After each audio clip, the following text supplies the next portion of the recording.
Gaano nga ba kahalaga ang Biblia sa buhay ng tao? Yan po yung paksang pag-uusapan po natin. So, para sa'yo, ano po yung kasagutan mo kung gaano nga po ba kahalaga yung Biblia sa buhay ng tao? Ano po ba yung maidudulot nito sa'yo? Kung nagbabasa ka ng Biblia, kung kung inaaral mo yung salita ng Diyos, di ba? So ako bilang patunay, bilang proof kung kung gaano nga ba kahalaga yung Biblia sa buhay ng tao. Kasi dumaan ako sa isang challenges at pagsubok sa buhay, which is stress, depression, and anxiety. Well, kwento ko sa inyo kung paano nakatulong sa akin ang Bible.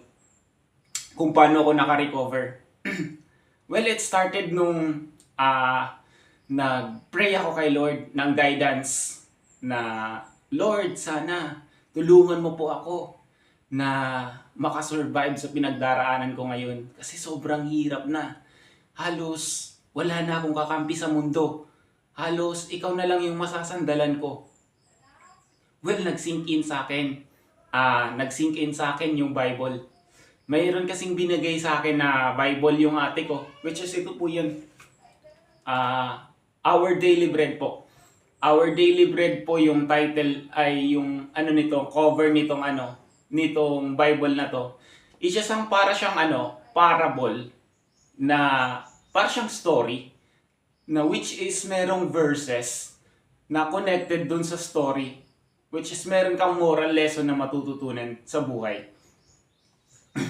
So yun, through reading the Bible, kumbaga, nagkaroon ako ng motivations para mas hindi sumuko sa buhay. Ayun.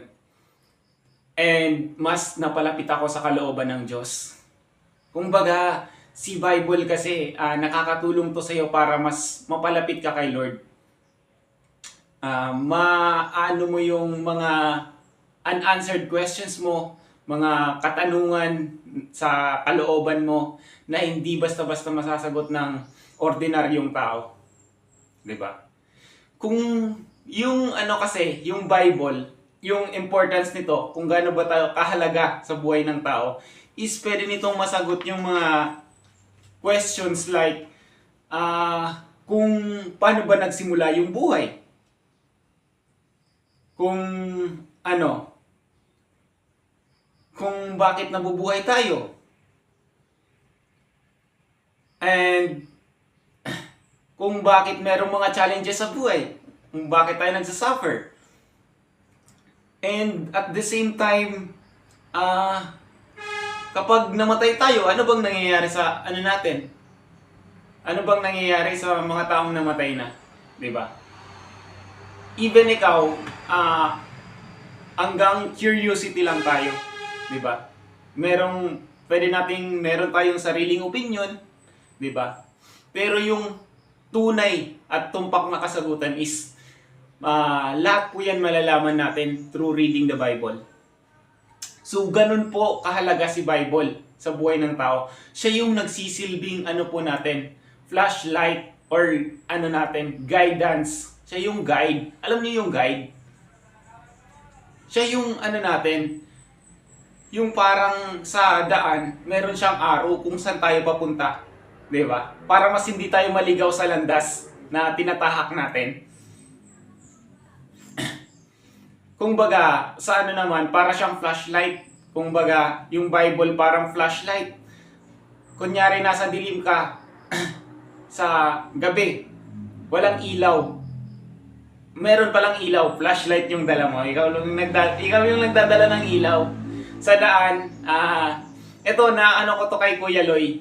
Kuya Lloyd, itong kwento na to, about to sa'yo. Na imagine mo na lang naglalakad ka sa isang daan sa kalsada. Tapos madilim, 'di ba? May flashlight kang dala. Tapos dun sa daan, meron kang nakitang napakalaking bato. Dun mismo sa daan. Almost yung dun sa kalsada, napalutan ng napakalaking bato. Now, ano yung gagawin mo? That's the question. Meron ka lang dalang flashlight. Di ba? Nung tinanong niya sa akin kung anong gagawin ko, sabi ko, tatanggalin ko yung bato. Di ba? Para mas makadaan ako. Then, yun. Another kong sagot doon is, pwede ka namang lumihis doon sa daan. Di ba? Kasi may nakaharang na bato. Tama. So ano yung point? Parang ang layo ng natin. Kumbaga, normal na sa buhay natin na may mga challenges sa buhay. Meron tayong mga pagdadaanan. Ngayon, si Bible yung makakatulong sa atin para mas malagpasan yung mga yung mga challenges na yun. Well, kung may malaking nakaharang na bato, kung no choice ka na talaga, wala ka ng ibang dadaanan, well, sirain mo yung bato, basagin mo. 'Di ba? Ikaw yung babasag sa bato. Kaso matagal na proseso 'yun, 'di ba? Ganon yung natin sa buhay natin. Meron mga trials, mga pagsubok sa buhay na kailangan nating malagpasan. And yun, si Bible, yung napakalaking tulong sa atin para mas maging daan, para mas malagpasan ang mga yon. And kailangan, hindi lang tayo nagbabasa ng Bible, kailangan ini-internalize po natin and nasa puso't isip po natin. Kasi kung nasa isip lang po natin, sa ulado lang natin yung mga nasa kasulat sa Biblia, di naman nasa puso, useless po lahat ng napag-aaralan mo sa Bible. Hindi naman useless kasi at least meron ka ng karunungan, pero kailangan apply mo sa sarili mo yung mga natutunan mo sa Bible, di ba? And yung malaki kasing dito is malaking may tutulong ni Bible is makakaiwas kang gumawa ng mga kasalanan, makakaiwas kang magkamali sa buhay, di ba? Magkakaroon ka ng tamang direksyon at tamang pagdidesisyon sa buhay. Ngayon, ito pala, share ko sa inyo, na-share ko na tong isang Bible na binabasa ko. So, bali, 3 Bible yung dito binabasa ko. Pero hindi naman yun, may times din na absent ako. Pero almost, inaano ko talaga na everyday ako makapagbasa ng Bible. Or kung hindi naman ako makapagbasa ng Bible, nagpipray na lang po ako. So, ayan po. So, ito yung inaano ko. Kung gusto nyong itry, baka, Our Daily Bread. And aside from that, meron din ako dito yung bagong sanlibutang salin ng banal na kasulatan na galing naman to sa Jehovah's Witness. Ayun. So, almost 2,000 pages po to. Konti pa lang yung nababasa ko. And meron din po ako ditong Bible din po to. Pagsusuri sa kasulatan araw-araw. Kumbaga mga New Testament na po tong mga Bible na to. Yung banal na kasulatan, yung bagong salin.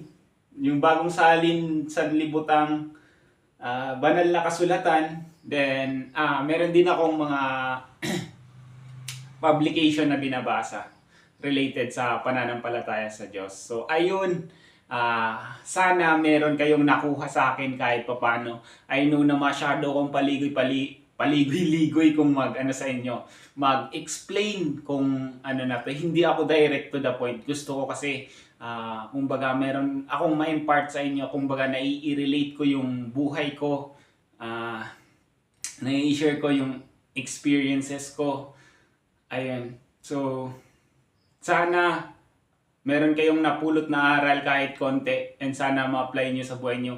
Try nyo na din magbasa ng Bible. Ini-encourage ko po kayo. Kung wala kayong time makapagsimba, makapunta simbahan, din po, basa po kayo ng Bible. That's the big thing na gawin nyo. Kung di kayo makapagbasa ng Bible, pray lang po tayo. So ayun yung lagi ko pong sinasabi sa inyo na be unstoppable, be faithful, and God bless you all and I love you. Mwah. Mwah. Mwah. Mwah.